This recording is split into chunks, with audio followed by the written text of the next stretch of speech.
saya bisa memproses tegangan sensor tersebut, ya.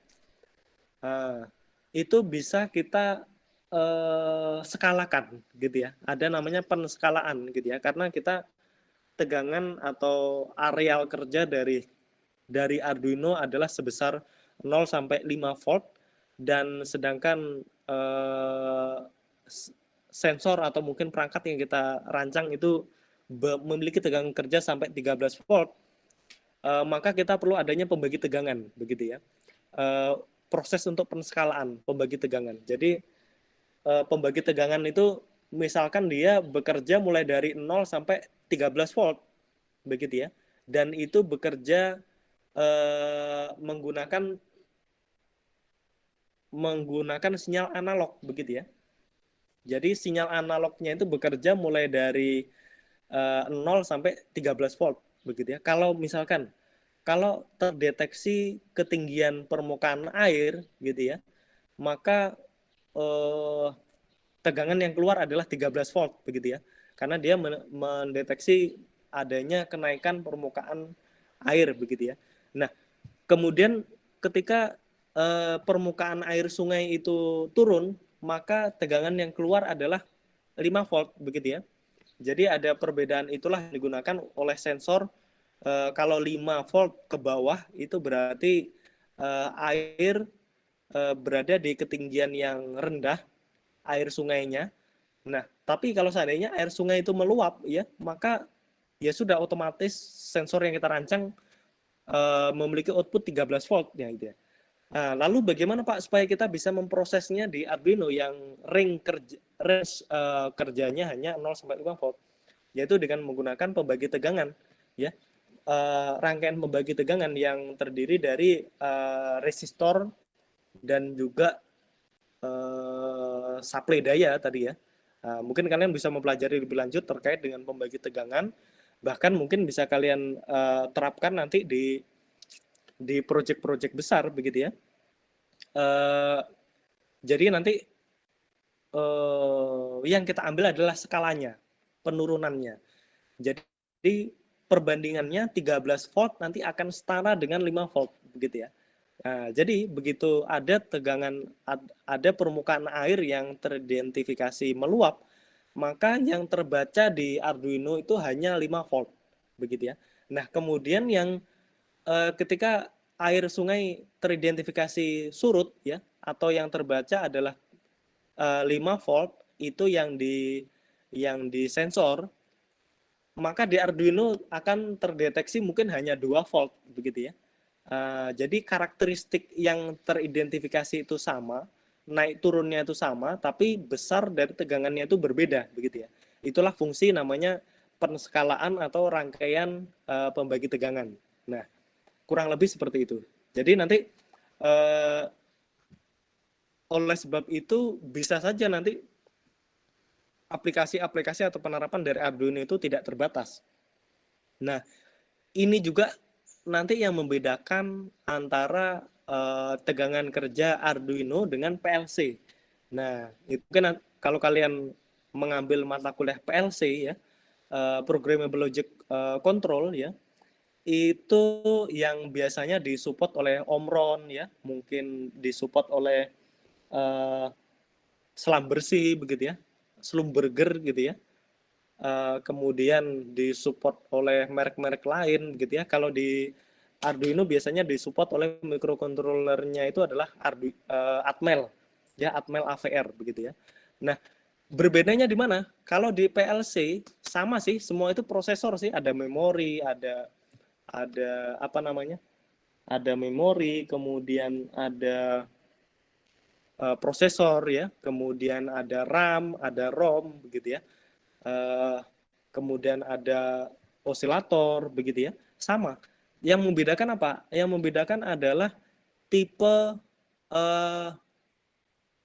transistor yang digunakan, begitu ya, atau tipe pembentuk atau tipe penyusun dari microcontroller yang digunakan, bahannya itu loh. Nah, walaupun semua bahannya itu terbuat dari semikonduktor, begitu ya. Kalau microcontroller itu bahan pembuatnya Microcontroller Atmel atau AVR itu bahan pembuatnya adalah transistor ya. Makanya tadi disebutkan dia adalah TTL ya, transistor logic. Ini juga menyiratkan bahwa dia tegangan kerjanya hanya 0 sampai 5 volt begitu ya. Tetapi kalau PLC ya, karena komponen penyusunnya adalah transistor tipe CMOS ya. CMOS itu tegangan kerjanya bisa 0 bahkan mungkin bisa sampai 12 volt ke atas gitu ya. Jadi aman saja untuk PLC ketika kita berikan tegangan misalkan 10 volt ya, kita berikan tegangan 12 volt itu aman saja begitu ya. Aman saja. Jadi tidak strict ketika kita menggunakan Arduino Uno. Oleh sebab itu itulah mengapa alasan banyak sekali PLC yang digunakan di perusahaan gitu ya. Jadi di perusahaan-perusahaan itu atau di tambang, di heavy duty infrastructure ya, biasanya di pekerjaan-pekerjaan berat karena mungkin developernya tidak ingin ribet, ya sudah kita gunakan PLC saja begitu ya. Yang tahan banting dan tegangannya tidak rewel begitu ya. Diberikan tegangan 10 volt ya jalan aman begitu ya. Kita berikan tegangan 7 volt ya aman begitu ya. Kita berikan tegangan 5 volt ya aman saja begitu ya. Sehingga lebih tahan banting. Nah, tapi kalau Arduino itu rewel begitu ya. Kita berikan tegangan 7 volt saja dia sudah panas begitu ya. Apalagi kita berikan tegangan 12 volt, dia mungkin bisa terbakar begitu ya. Nah, tapi kita berikan teknik-teknik untuk mengakalinya. Nah, begitu ya. Nah, itu mungkin sedikit jawaban ya, Jit. Dan siapa tahu bisa menjawab gitu ya. Mungkin ada lagi mungkin Terima kasih yang ditanyakan. Terima kasih buat. Iya. Silakan.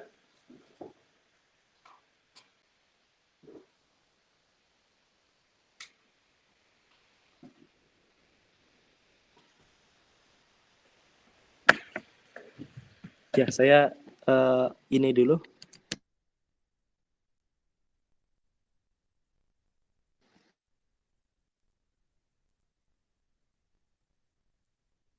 Cas.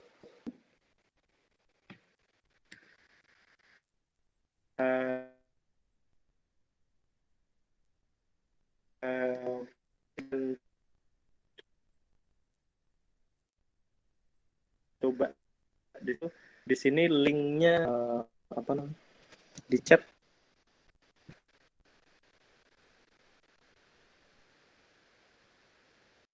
Di situ kemudian itu review sekilas terkait dengan Arduino, datasheet Arduino, dan selanjutnya kita akan mempelajari datasheet yang digunakan untuk mendukung ujuk kerja dari Arduino begitu ya. Di sini mulai dari push button dan segala macam ini juga lengkap dari Arduino. Ini coba kita lihat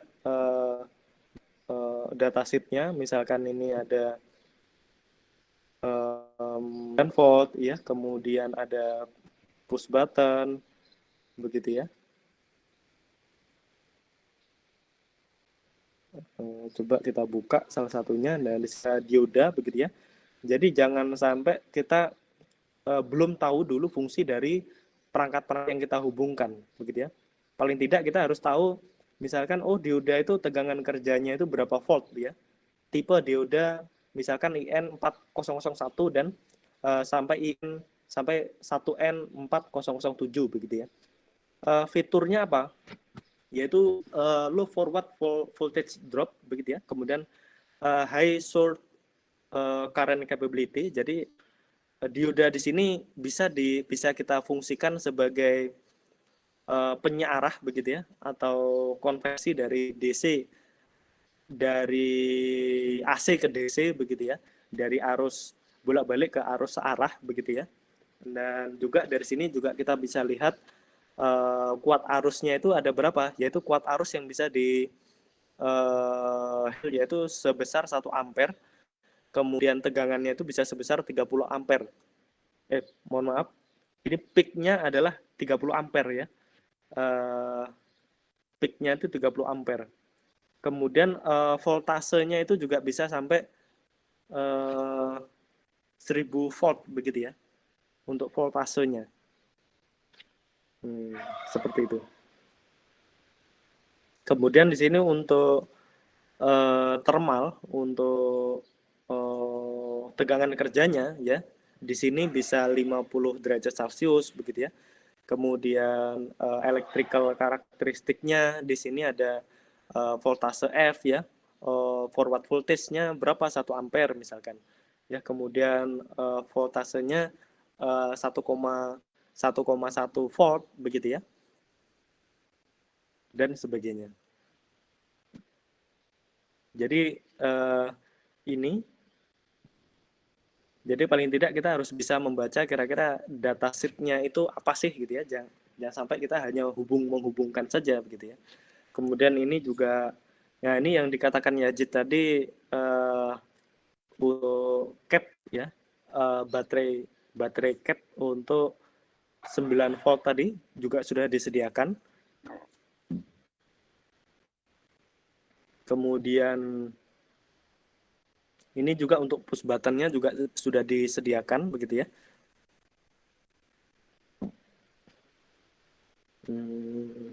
Ini button-nya disediakan, itu merupakan dataset-nya. Ini kalau kita lihat ini LCD tadi ya yang kita buka tadi. LCD di sini kalian bisa mempelajari misalkan untuk general specification-nya seperti apa, kemudian electrical karakteristiknya seperti apa. Jadi itu tadi perangkat-perangkat yang simple. Jadi misalkan dioda, kemudian tadi push button, kemudian tadi baterai cap ya. Itu ya sudah kita perlu tahu itu gitu ya. Tapi khusus untuk perangkat-perangkat yang memang membutuhkan konsentrasi tinggi, misalkan interface pin functionnya seperti apa? Ini contohnya LCD ya. Bagaimana caranya kita menghubungkan ke Arduino, begitu ya. Jadi ini kita bisa cek ya. LCD-nya tegangan kerjanya itu adalah supply voltage for logic-nya sekitar 4,5 volt dan tertinggi adalah 5,5. Hati-hati, range-nya itu adalah 1 volt begitu ya. Jadi jangan pernah main-main terhadap perangkat-perangkat yang berbasiskan transistor logic atau TTL.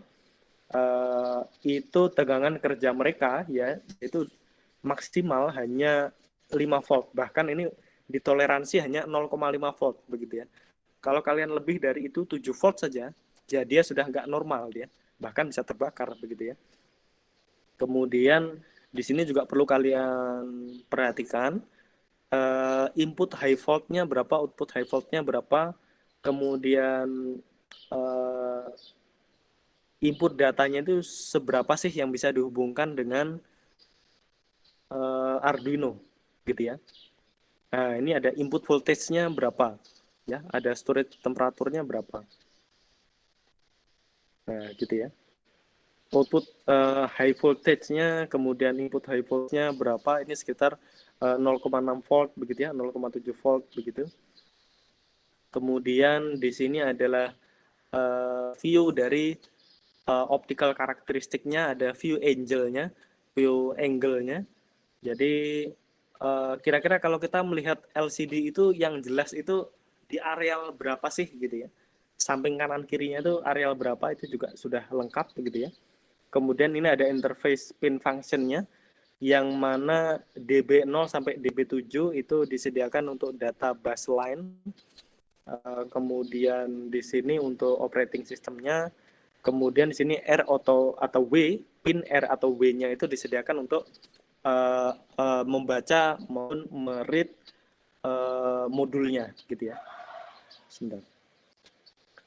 Nah, di sini adalah kontur drawing and block diagramnya. Di sini ada pin-pinnya mulai dari pin 1 sampai pin 16 begitu ya. Jadi ini ya, pin 1 sampai pin 16 MPU-nya. Nah, ini ya.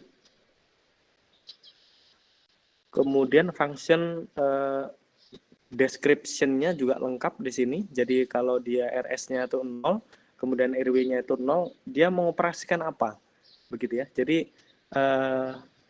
dia ada perintah-perintah untuk bisa membaca data dari RAM, ya, membaca data dari PIN, begitu ya, atau membaca data dari input yang sudah kita berikan. Maka PIN RS dan PIN RW harus kita berikan sinyal-sinyalnya, ya. Misalkan kita memberikan 1 dan 0, maka apa yang dilakukan oleh si LCD-nya tadi, kemudian outputnya apa, begitu ya. Nah, ini juga bisa kita masukkan nanti di praktikum. Kalian juga bisa mencoba bagaimana mengendalikan LCD dan membuat proyek-proyek sederhana, begitu, seperti ini. Kemudian, nah ini tutorial untuk membuat tulisan, begitu ya, tulisan atau karakter, begitu ya. Jadi misalkan kita membuat tulisan apa nih, kursor pattern-nya. Jadi disediakan apa namanya nih, default, begitu ya. Disediakan dot, ya, dot metrik, begitu ya. Jadi kalau seandainya ini 00nya ini kita berikan nilai 1, gitu ya. Ini 11111 sehingga membentuklah sebuah karakter grafik, begitu ya. Itu yang dinamakan LCD, begitu ya.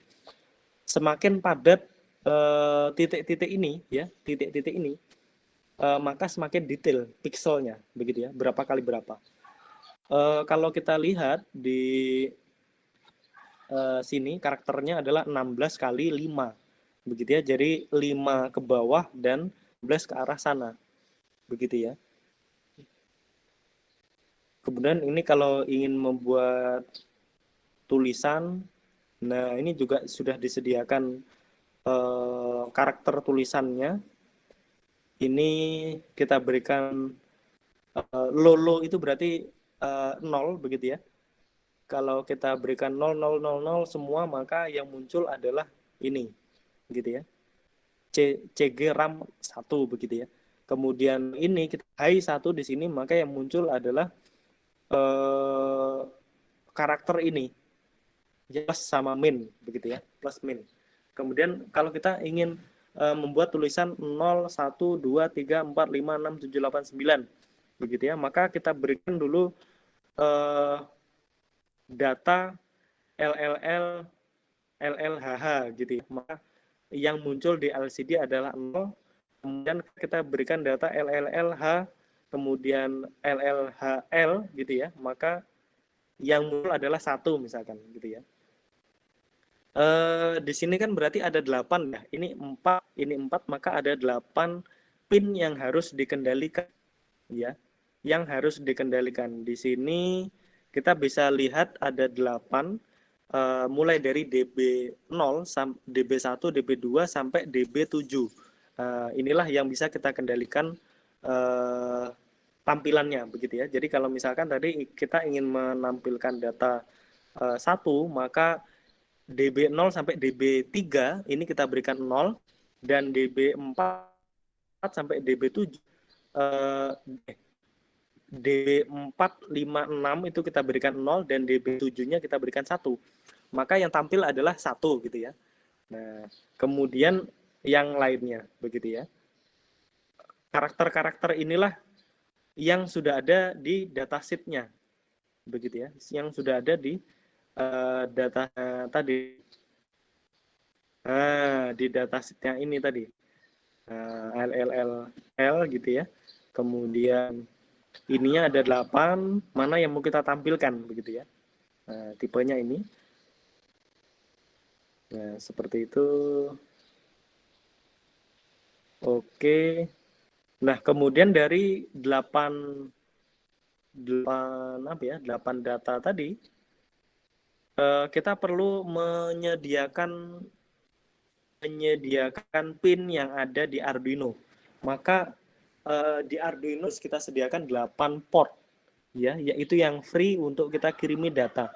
Dan data ini harus berupa data digital, begitu ya. oleh sebab itu uh, uh, nanti DB0 sampai DB7 itu harus terhubung di pin mana ya? Nah, ini ya. Pin digitalnya mulai dari pin 5 sampai pin 11 gitu ya. Oh, ini misalkan 3, 4, 5, 6, 7. Kurang, Pak. Ya sudah, tambahin lagi pin 4 gitu ya.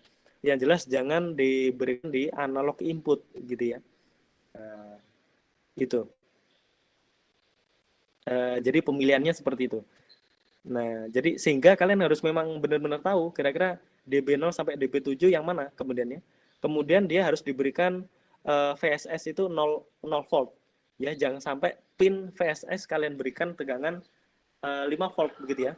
Wah, itu bisa terbakar begitu ya karena terbalik voltasenya. Kemudian VDD-nya itu diberikan 5 volt gitu ya karena di sini berisi dari supply voltage for logic gitu ya. Nah, karena LCD memerlukan input daya 5 volt, oleh sebab itu kalian bisa membebankan ke ini ya, membebankan ke 5 volt ini gitu ya. Ini juga bisa kalian fungsikan sebagai LCD. Jadi LCD cukup kalian tancapkan kawat begitu ya. Yang kawat yang sudah kalian solder terhubung dengan LCD. Jadi LCD langsung terhubung ke sini untuk supply daya 5 voltnya. Jadi, kalian memerlukan lagi penurun tegangan. Sudah tercukupi begitu ya di situ. Nah, kemudian di sini ada VO ya. Operating voltage for LCD ini biasanya untuk kecerahannya ya. Untuk kecerahan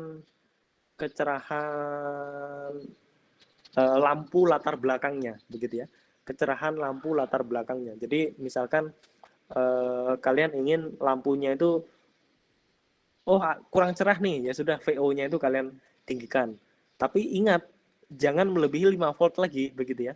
Jadi tegangan kerjanya itu hanya 0 sampai 5 volt begitu ya. Mungkin kalau kalian berikan tegangan 2 volt ya agak redup begitu ya. Kalau kalian berikan tegangan 3 volt ya lebih redup, lebih agak cerah begitu ya sebagainya. Kemudian di sini yang kita lihat di sini ada RS dan RW. Tadi RS dan RW muncul di sini ya, RS dan RW kalau salah muncul di mana ya?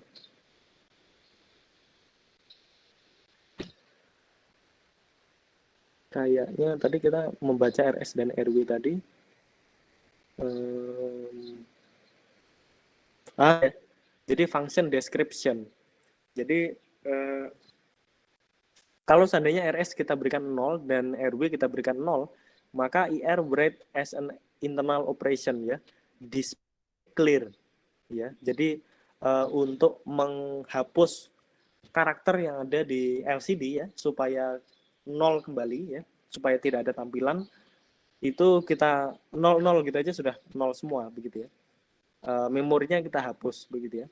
Kemudian di sini kita misalkan RS 01. Nah, dia sudah mulai menghitung alamat mulai dari DB0 sampai DB7 ya. Kemudian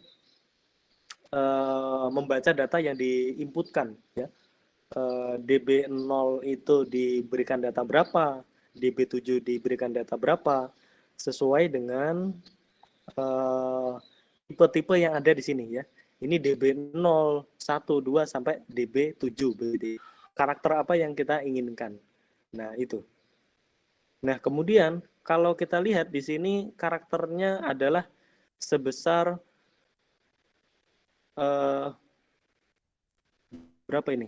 Nah, ini karakter LCD-nya itu sebesar 1, 2, 3, 5, 6, 7, 8, 9, 10, 11, 12, 13, 14, 15, 16.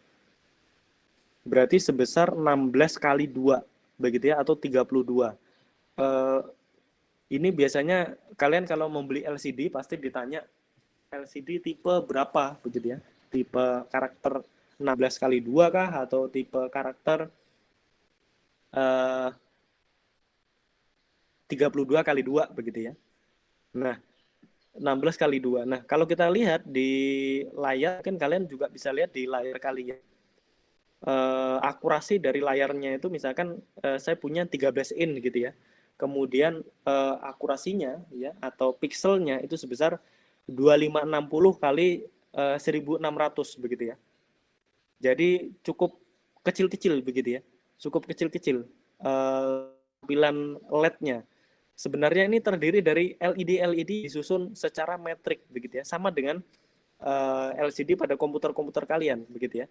Tergantung dari akurasinya atau mungkin kerapatan dari LED tersebut. Ini juga tergantung dari kerapatannya mau tipe berapa. Kalau ini adalah tipe 16x2, maka ada 16x2 karakter yang bisa ditampilkan secara bersamaan begitu ya. Sama halnya dengan layar di komputer kalian. Di sini ukurannya misalkan 2560 kali 1600, maka itulah besar karakter yang bisa ditampilkan secara bersamaan di layar komputer kalian. Nah, begitu ya. Jadi itu yang menyamakan. Oke, mungkin itu ya dari saya. Mungkin pertemuan minggu ini sampai di sini gitu ya.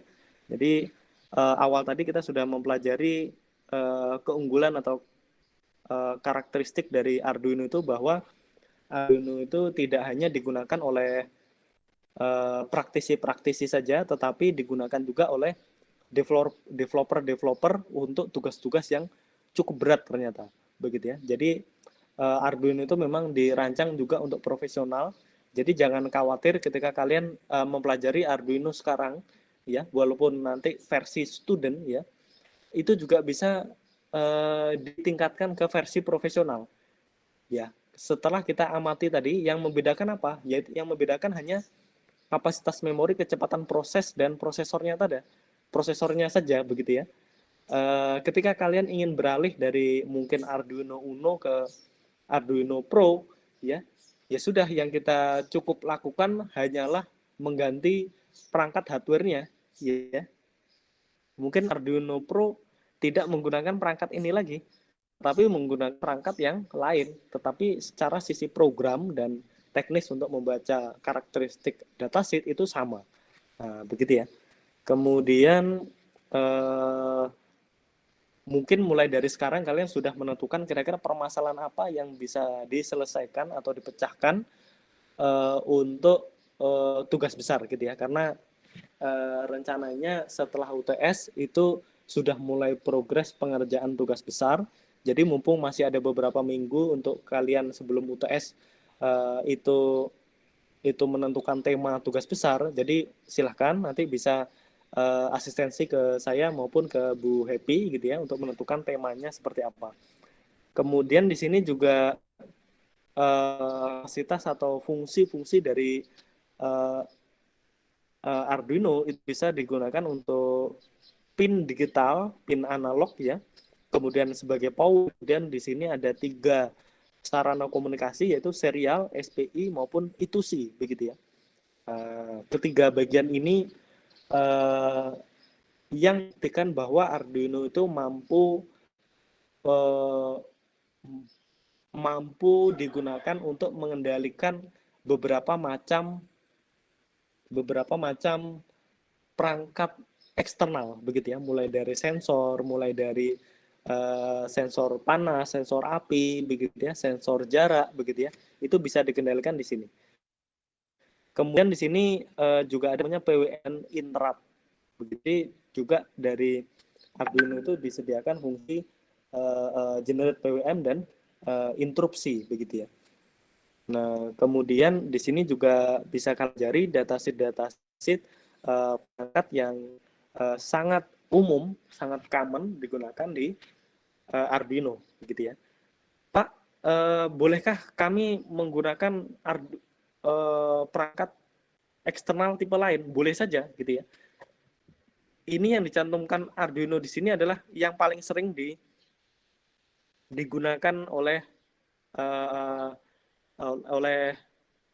Arduino gitu ya, atau oleh orang-orang yang sering menggunakan Arduino untuk keperluan program begitu ya. Yang paling simple itu adalah ini. Tetapi kalau untuk kebutuhan profesional atau untuk kebutuhan mengerjakan suatu proyek tertentu, boleh saja silahkan begitu ya. Kemudian di sini juga kita lihat nanti mungkin minggu depan akan kita coba pelajari misalkan untuk getting started-nya ya, built-in example, kemudian foundation and more ya, tutorial begitu.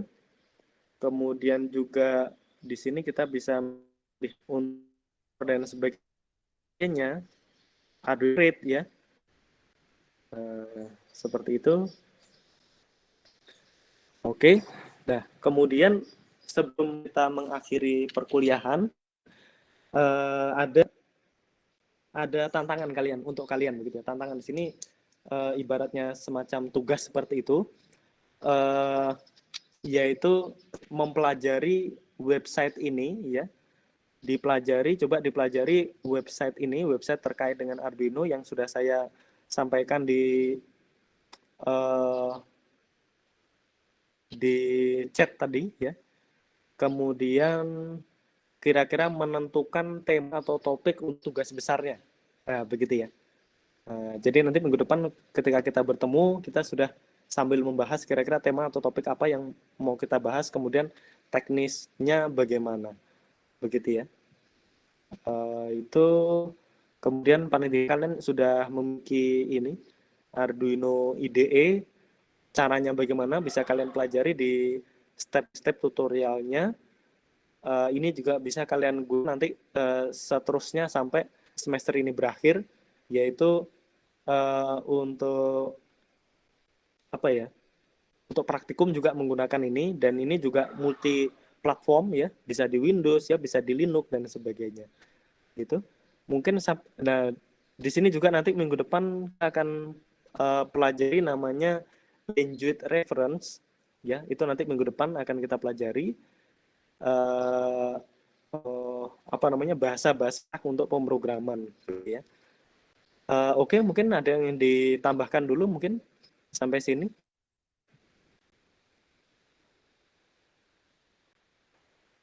Kalau tidak ada mungkin bisa kita akhiri ya. Oh ya, untuk absen jangan lupa absennya tetap diperlakukan seperti kemarin di Moodle ya, Moodle kuliah.itk.ac.id itu. Dan mungkin itu ya. Ada lagi mungkin yang ingin ditambahkan atau ditanyakan dulu?